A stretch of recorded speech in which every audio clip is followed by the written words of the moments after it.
आर्थिक परिस्थितीमुळे मुलांना सीबीएसई इंग्रजी शाळेत शिक्षण देता येत नसल्याच्या नैराश्यातून आईने मुलीच्या कमरेला धरून विहिरीत उडी मारली। त्यात मायलेकीचा पाण्यात बुडून मृत्यू झाल्याची घटना निलंगा तालुक्यातील माळेगाव येथे घडली। भाग्यश्री व्यंकट हालासे वय 26 व समीक्षा व्यंकट हालासे वय 5 राहणार माळेगाव कल्याणी तालुका निलंगा असे मयत मायलेकींची नावे आहे।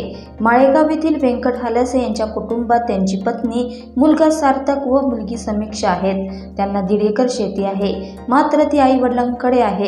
शेळ्या राखून कुटुंबाची उपजीविका करीत असल्याने हालासे यांच्या कुटुंबियांची आर्थिक परिस्थिती नाजूक आहे। दोन्ही मुलांना शिक्षण देण्याचा प्रयत्न वडील व्यंकट करत होते। दरम्यान आपली दोन्ही लेकरं सीबीएसई इंग्रजी शाळेत शिकावीत अशी इच्छा त्यांची पत्नी भाग्यश्री यांना होती। त्यामुळे त्या पतीकडे वारंवार चौकशी करत मुलांना सीबीएसई शाळेत पाठवू असे म्हणत होत्या।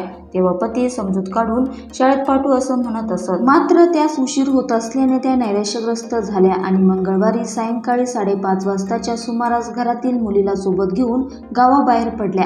त्यांनी गावाजवळील शेतकरी केदार पाटील यांची विहीर गाठली आणि पतीला फोन करून आपल्या दिदीचं शेवटचं तोंड पहा म्हणत विहिरीत उडी घेतली। पाण्यात पडून मायलेकींचा मृत्यू झाला। या घटनेची माहिती मिळताच नागरिकांच्या मदतीने पोलिसांनी दोघींचेही मृतदेह पाण्याबाहेर काढले। बुधवारी येथील प्राथमिक आरोग्य केंद्रात शवविच्छेदन करण्यात येऊन सायंकाळी माळेगाव येथे अंत्यसंस्कार करण्यात आले।